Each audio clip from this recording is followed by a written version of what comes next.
Banyak kenangan dengan sofa ni. Ish, Farid betul. Sofa je pun. Angkat. Kau kenapa? Aku pun ada banyak memori dengan tempat ni.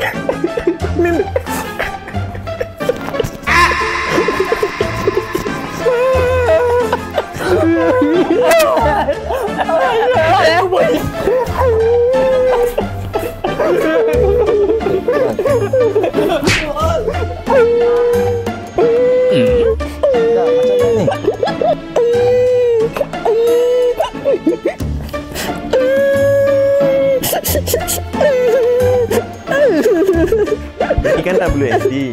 Semua barang kami angkat, walaupun ada beban.